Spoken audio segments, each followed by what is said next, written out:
Let's be honest for a second. You are a terrible fortune teller. In fact, we all are. You wake up, lose a client, and say, "My career is over." You go through a breakup and say, "I will never be happy again." You speak with such certainty. You speak as if you have the script of the entire universe in your pocket. But the truth, you are zooming in on a single, tiny pixel of a gigantic, infinite image, and you are screaming, "This picture is ugly." We are addicted to labeling. From the moment we open our eyes, our brain stamps everything with a barcode. Good or bad. Success or failure.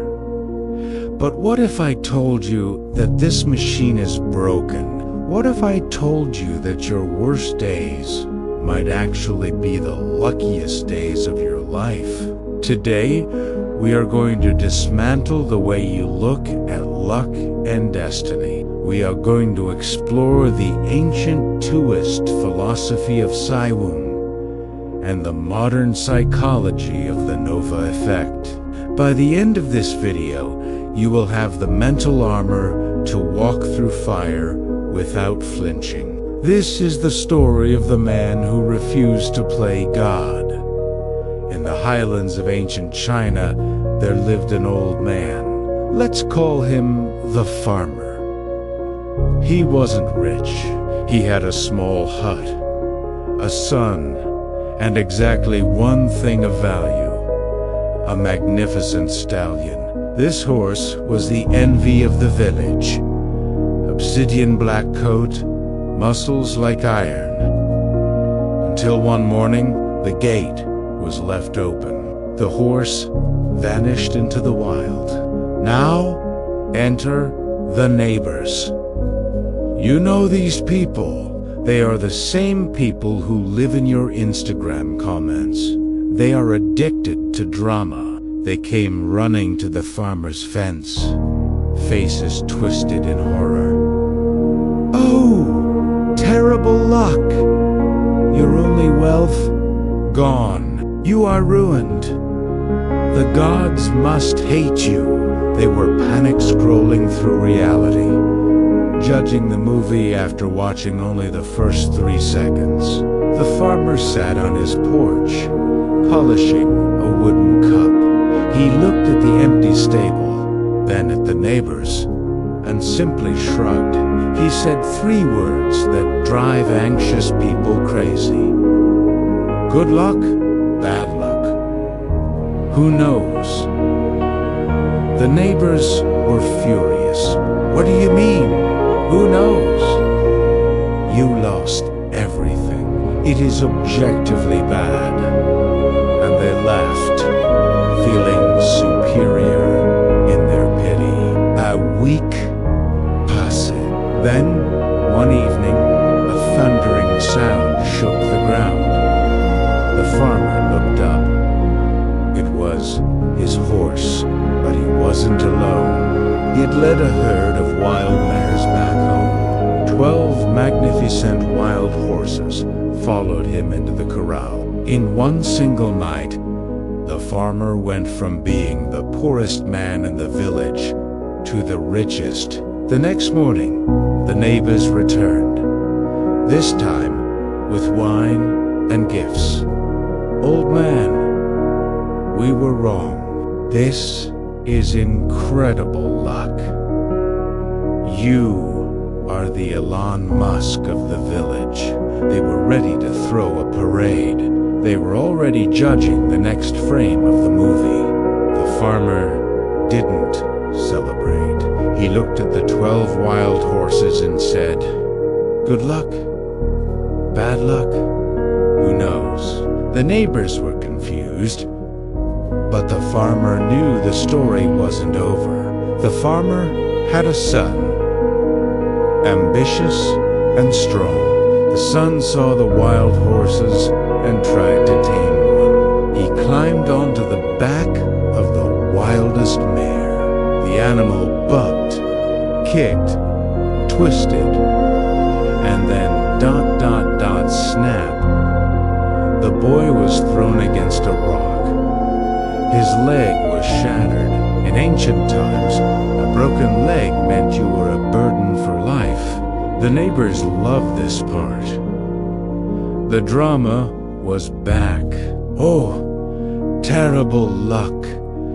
Now your son is crippled. You are cursed. Those horses were a trap. Notice the pattern. The neighbors react instantly to every stimulus. Traffic is bad. Rain is bad. Rejection is bad. The farmer washed his son's wounds while the neighbors wailed. He whispered, "Good luck, bad luck, who knows?" 2 weeks later, the emperor declared war. The barbarian tribes were attacking. It was a brutal conflict. The army came to draft every able-bodied young man. It was a suicide mission. Certain death, the soldiers marched into the village.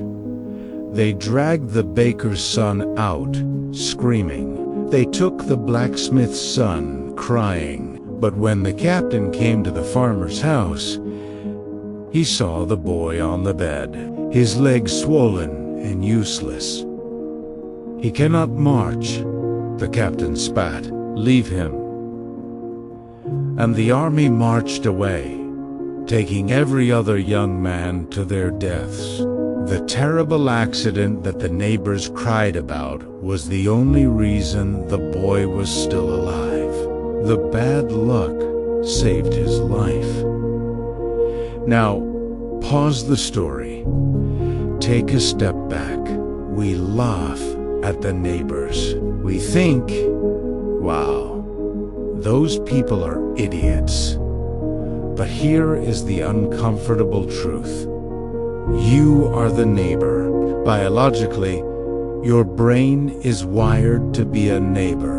Your amygdala, your survival brain, doesn't care about philosophical perspective. It cares about threats. When you lose your job, it screams, bad, danger. When you get a text from your crush, it screams, good, safety. We are machines designed to label things instantly. But we live in a complex reality where cause and effect are impossible to see clearly. But because you missed that bus, you didn't die in the accident 3 miles down the road. It is the understanding that a single event creates an infinite ripple of other events, and it is impossible to know where the ripple ends. You are judging the entire ocean by looking at one single drop of water. You think this is just a fairy tale? Let's look at history. Let's talk about Steve Jobs.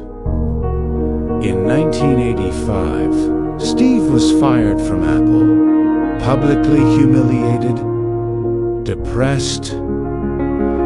But Steve used that time to start Pixar. He learned storytelling.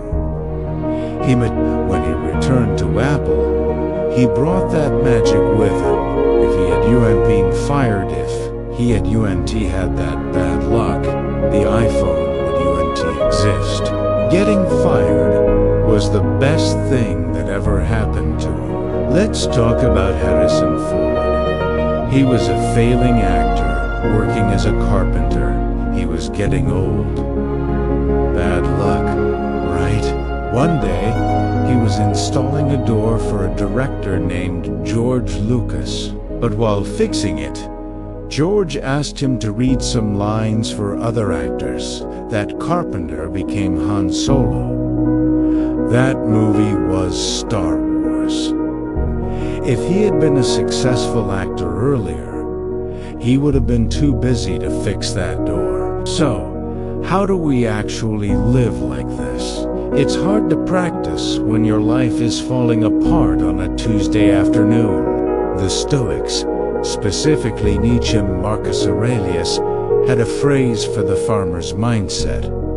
Amor, Fati, love your fate. It doesn't mean you have to like suffering. It means accepting that whatever is happening right now is necessary material for the plot of your life. Here is a practical exercise. The 3-day rule. The next time something bad happens, a flat tire, a rude comment, a lost wallet, wait 3 days before you label it. Don't say this is a disaster. Say, this happened. Stop acting like the neighbors. Stop running around screaming good or bad. Every time the wind changes direction, when life gives you gold, and stay humble. When life gives you a broken leg, say maybe, and stay hopeful, because the story isn't over yet. And frankly, you are a terrible fortune teller. If you want to stop reacting and start living, subscribe to Wise Path Stories. We don't promise you good luck. We promise you the strength to handle whatever luck comes your way. Tell me about a bad luck moment in your life that turned out to be the best thing that ever happened to you.